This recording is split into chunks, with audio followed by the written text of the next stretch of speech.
depressing. No, I'm trying to Grace. Yeah. Well, but it's going to be interesting to see what God prepared you for. Yeah. And what He's going to do. Really, for both of y'all. But I can't see. When Samuel, when your time comes, and all that. And I think it's really cool that the other girls got up there and sang with her on that last one. So that's pretty awesome. So, yeah, so we started doing this, what, 2, 3 years ago? Well, yeah, whatever. When you got here. Yeah, when I got here. Having a Wednesday night where the seniors just kind of get to speak back into you guys get to ask them questions. And, you know, so I'm just going to, I guess, let's start with questions, and we'll do a final, just kind of like something that y'all would want to say back to them. So, any of you guys got any questions that you want, that if you could ask your future self, What's up? looking back, Of course. Brayden, Okay. hey Faith, the only dumb questions the one not asked. So, go ahead. So you're done. I mean, everybody knows that. I've already had a conversation with the teacher about whether or not the Bible was true. She wanted to say she's not going to base her beliefs off of a book. She called it just a book. I'm like, no, it's the book, honey. But anyways, how do you like address those situations? I personally got really angry. With teachers or with people Even just in the adults at school in general. So adults? Yes. I don't know, dude. Okay, so she Y'all says she's answer not that? going to base her life. Okay, I'm sorry. I'm getting like No. You totally just got Jordan riled up. I know. So she said she's not going to base her life off of a book, but what about, okay, just say for example the U.S. Constitution. Like that's a piece of paper that also, if you fold it up really small, it's a little book. I mean, so if she's not willing to follow that or any laws for that matter or anything like that. Why is she following regular laws? Well, and also, what's she teaching out of? Is she not teaching out of a book? No, I don't know. No, she doesn't teach. I'm sorry. She really doesn't. Shots fired. Okay. Well, we'll leave the person aside. Jordan, but from like their standpoint, they can say that's a I'm not gonna say. like this is something by your own choice you have to follow. The Constitution you're forced to follow. Well, it's hard to not get angry about that. I see where both of y'all are coming from. But you cannot expect her to understand your love and passion for it if she doesn't have it. She was raised in a Christian home, so her dad's like a pastor of some But sort. do we know that? Yes, he did. Well, okay, so if she was raised in that kind of home, then obviously there's something There's like, something there's deeper something going on. deeper. It's You not know who it is. I know I actually know who it is. She was raised with like she went to church until she was like 18.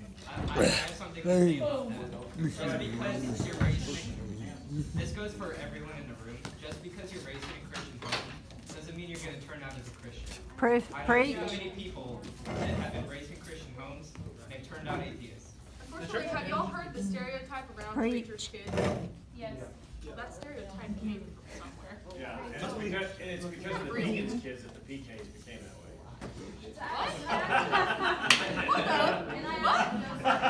I'm just messing. Okay, so added to Joseph's comment, I know that not everybody is, but just the fact that she can say after all all of the church she's been through, that she can't believe in that. It's like not even like a little. I'm just kind of like how. Well, okay. I just want to go from a biblical thing, and then we're gonna move on. Judas. I mean, Judas walked with Jesus. He saw all the exact same miracles. I mean, just like, did you hear Paul's sermon on Judas and Peter about 3 or 4 weeks ago? If you don't remember it, go back and look at it on YouTube, because Paul brought up some really great points. Because Judas and Peter's life was not separated, was not different based on the choices that they made, because they both denied Jesus. Right? It was the choice after that was the difference. Peter stuck around, and Jesus fed back into Peter. Judas couldn't deal with it and gave his life up. And so their legacies is Judas was the betrayer. Peter was the one that betrayed but was restored and became one of the leaders in the church, in the first century church, and did amazing things. God restored him and used him for greater things. which are the things that we hope in and we long for. So, we gotta remember that there's countless times, even throughout Bible, where they walk directly with God, directly with Jesus, and they're like, "Nah, I'm out," you know. And so, Sometimes if you hear it so much, you become callous. numb to it. Yeah. So And I know it's like super easy to get heated and riled over stuff like that, 'cause, man. But it's also super important, like, that you're able to show her Jesus and you remain calm in that, because that restoration in Peter, Paul too. restoration. Paul too. Paul Yeah, too, but but Peter, the yeah. restoration. flip a table in a temple or something. Yes, Jesus. Yes. So I mean, get a little riled up, just don't get too riled up. I mean, I'm pretty sure if I told my face, but I didn't look, ask until I got in the car with my mom, and I was like, okay, mom, here's the deal. Like, Yeah, I don't want her But to just see be there to this. show her Jesus. Yeah. At the same, like, I mean, talk to her about the stuff, because she's gonna bring it up. Yeah, you still have your special though. Especially if All right, somebody, another question? Ainsley, I saw Ainsley's hand first.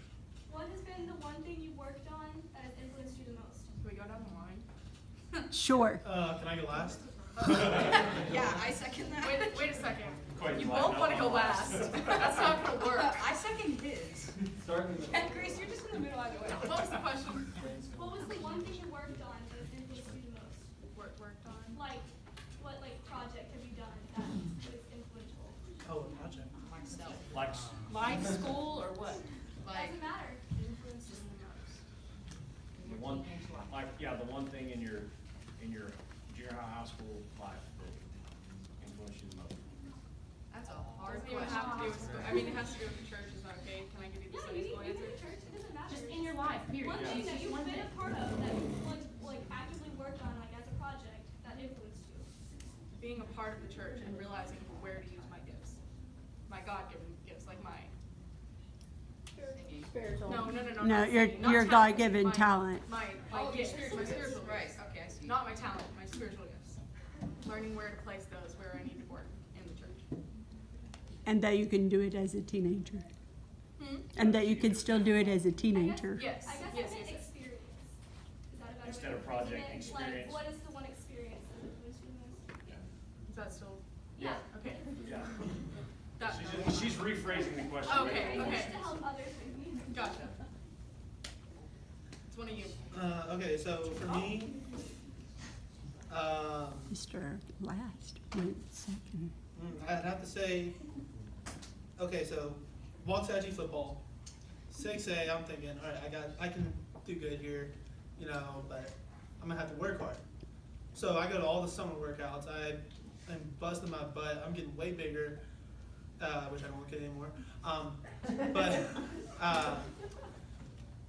So then season starts, and my coach has me as center.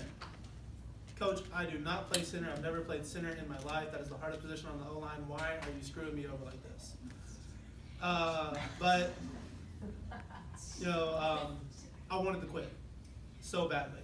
I had other things that I wanted to do besides football that like, I was doing football and theater at the same time, and I wanted to quit so badly and just do full-time theater. And, you know, someone just kept telling me, like, stick with it. There'll be a payoff. And last few weeks of the season, my coach finally lets me move over to defense. And, you know, like 3 weeks. How am I going to learn the defense in 3 weeks? And, you know, I don't get to play until the last game, very last game. And we're getting slaughtered again. And finally, 3 plays left, the coach puts me in. And, like, all that hard work, like, came out in those, like, 3 plays. And I don't know if it was just that or if it was also just, like, all the anger and stuff that I wanted to take out of my coach. But Helps. the payoff of that, like, getting that tackle on my first play that I actually got to play that season, and just finally getting to feel like I did something, just, like, was huge. I don't know if that really answers the question very well. That's good. That's good. Well, these two have answered, so I'll answer. So I think the experience that influenced me the most and influenced me the most would have to be like being drum major this last year in band and stuff like that, and just like, but learning how to use like my Christian walk within that, like learning how to use what God wants me to use in my life, like, because it's really hard if some kid's going through something and you're like, do I tell them that I'm going to pray for them? Like, it's really hard. I mean, like, obviously, yeah, the answer is yes, but it's, I don't know, it's like you have a whole lot of thoughts running through your mind. You're like, do I address this first, or any of them? And so it's just, like, being able to go through and, like, slowly working that in and, like, maturing in that's been very influential. I was gonna add on school in general as a project or experience that you go through. Yeah. Yes, they all go through it. Yeah, mine was probably going from Mansfield to Maypearl in 7th grade. I went from an intermediate school having 2,000 plus kids to 300 in the whole school. And it's a cultural shock, like, completely. And it was really tough to move to a school that I knew nobody. I came to church like 2 times and I met Grace before school started, and it's really hard to integrate yourself in a school that's such a tight-knit group since they've been together since elementary, and to walk in and kind of see that everybody doesn't want to accept you because you weren't here since elementary and you're not one of them, it was pretty difficult. So it taught me how to like make friends and how to do certain things inside and outside of school that were different than what I was used to.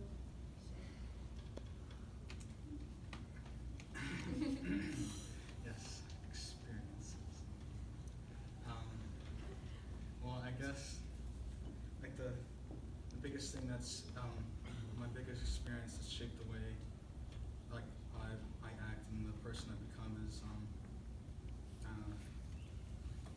don't know, I'm growing up in a terrible household with my birth parents, I guess, and like being able to even saw even food, the things I saw and the things I experienced, I managed to maintain a positive attitude and come out on top.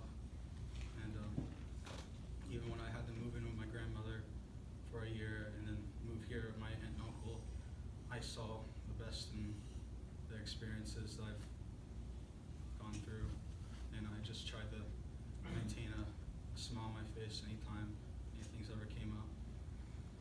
And so far it's worked, and my life's much better than it could have been if I would have stayed where I was. I'm going into the military. I have so many good friends and experiences, and it's just fantastic. Even though those things happen, I'm glad they did because they've made me the person I am today. Amen. I feel like it. That's good stuff. That's good stuff. Great. Okay, so in your last 4 years of high school, we can go down the line again. First 4 years of high school? Yeah, your last.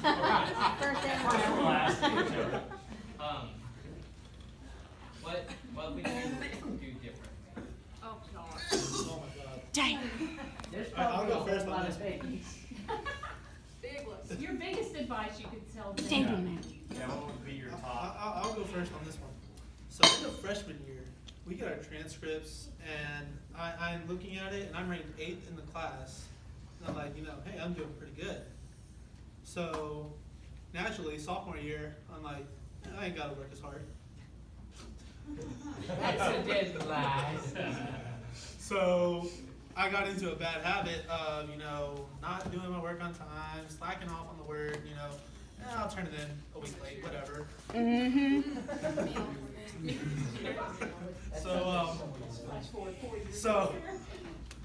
So now here I am, probably not in the top 20% of my class, or top 10%, whatever.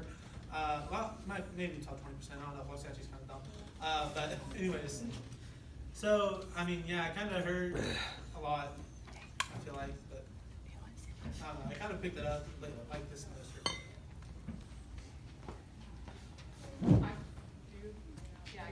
Yeah, I remember it now. Okay, so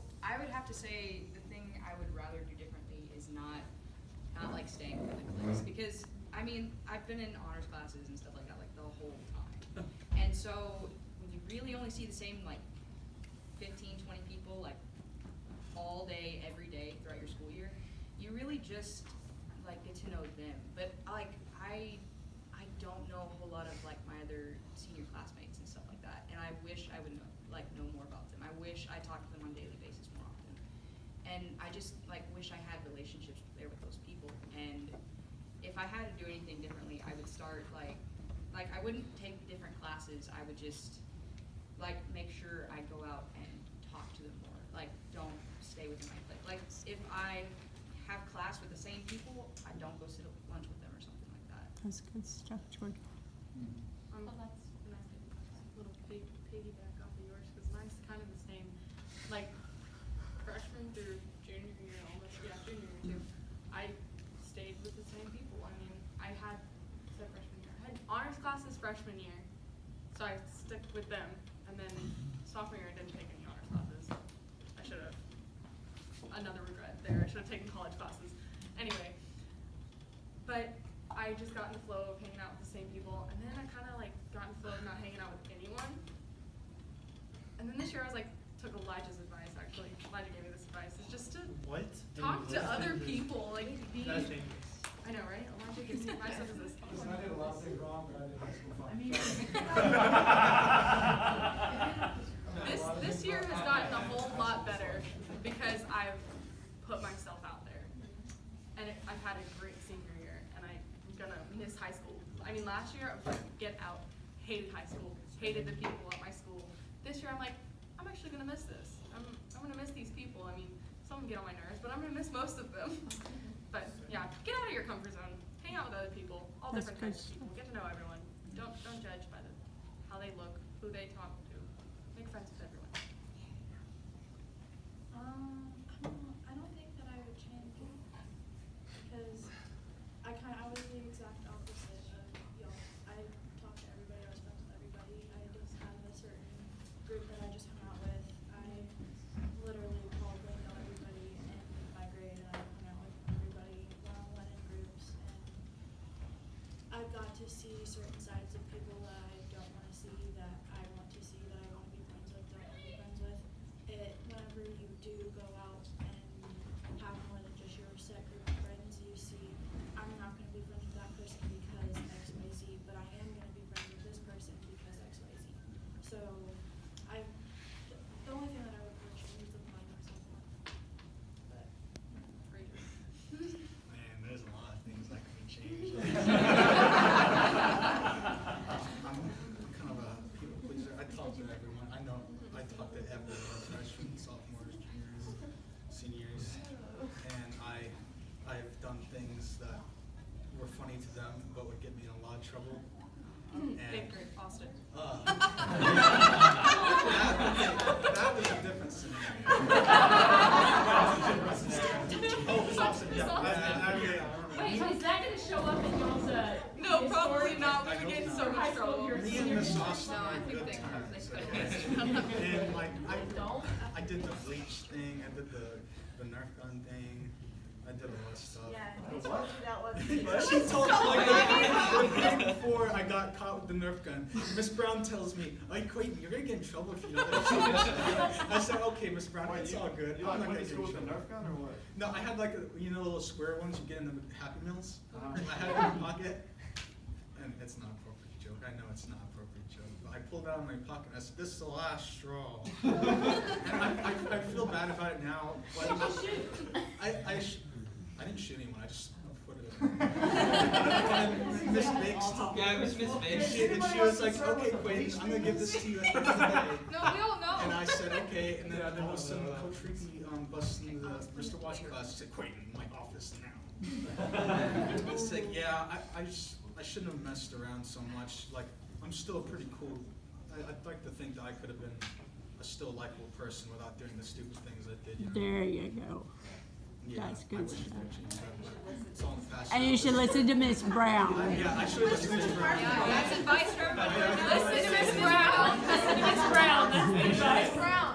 You can go ask people in the hallway. I don't All right, session ended. Listen to Hey, Miss you've Brown. been holding your hands hands up for the last 15 minutes, so. Okay, this probably has nothing to do with what I'm about to ask, but how do you get out of a group of friends without being mean? Just ignore them. Just ignore them.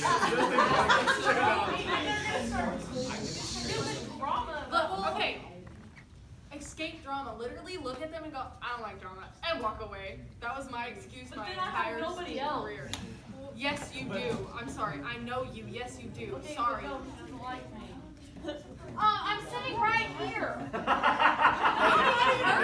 Not even. That sounds Not like even. my Really? Hey, Freshman yeah, out. Faith, even if you once you leave that group, you think you have nobody else. You'll find You're gonna God's gonna put people there for you. Faith, just be a guy. There's no drama. That's good stuff.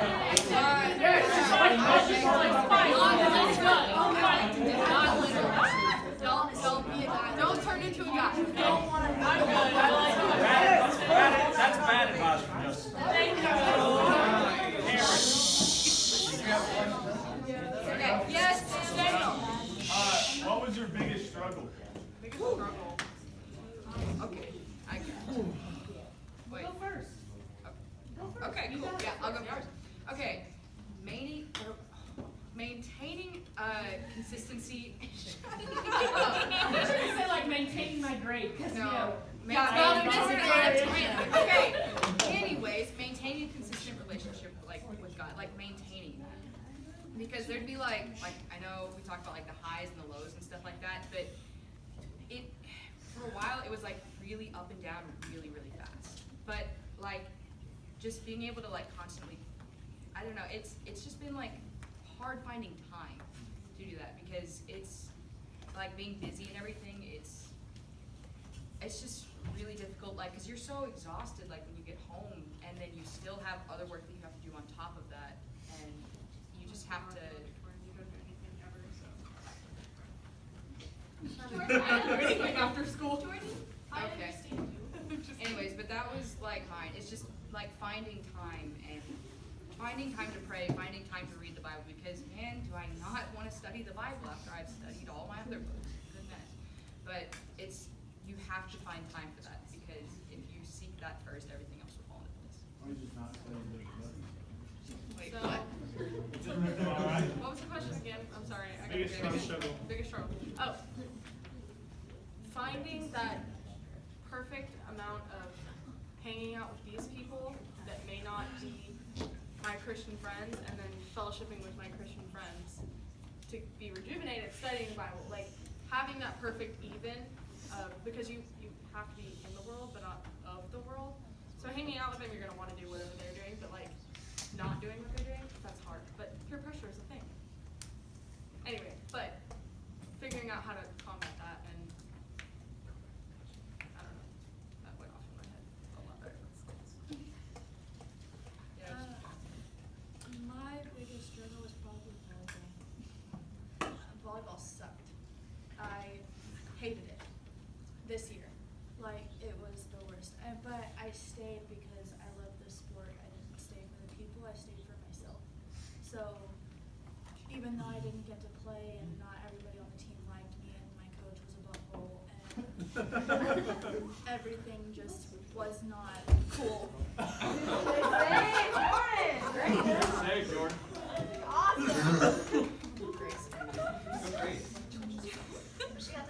Senior top night is on death. That staircase would have like decapitated you. Anyway, Just think, she would have went straight up. Yeah, what I should have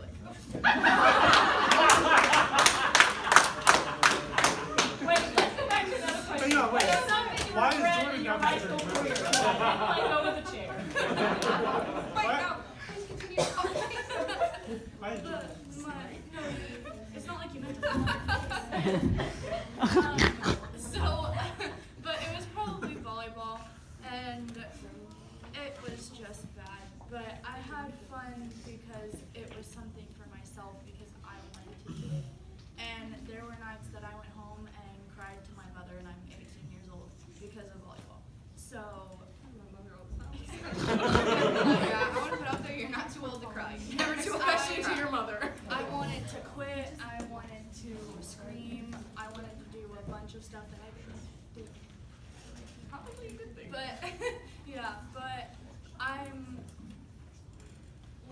glad that I stuck with it because looking back on it, even though not everybody liked me, I didn't get to play all the time, it was still fun and it helped me become a better person and realizing patience is key to everything. So if you ever want to quit at something, but you still love it, just stick through it just a bit. So if you knew me in school, like I think Jordan probably remembers, I was not social at all. Lunchtime, I am going to the library. Don't talk to me. I'm eating my lunch in the library. That's changed. Yeah. People Well, need but to still. Well, when that changed, I ate my lunch, then went to the library. So, and I think it was just, I don't know, I spent all my time either in football or with these same exact people in honors classes. Not adding you, you were cool. But, and I just like, had a hard time breaking through into their cliques or whatever, I guess. And I really didn't like many of the people in football. And then I finally kind of junior year started settling in, and then crap happens, I move. And so I'm in a new school, having to start all over, and I'm only there for a semester before I come back. And once again, new school, starting all over. Football sucks in Waxahachie, 1-9.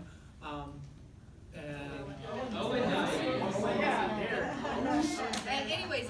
And once again, my teammates suck, like as people,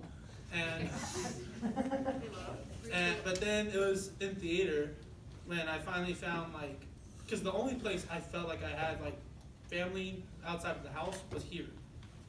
But then theater, I finally found that family in school that I could just lean on and kind of rely on and know that they're there for me. And so that's it. That's good stuff. My biggest struggle was trying to spend time with my friends, and getting my work school done, and going to work right after school at the same time. I just trying to get all of that, fitting it into my weekly schedule. I work pretty much every single day except for 2 days a week, and I have there's friends I used to hang out with all the time that I haven't hung out with in months, and then the Navy stuff popped up, and that got even more busier, and that opened up time for me to come to church because I used to work on Wednesdays too, and that's why I've been coming more recently. That's cool.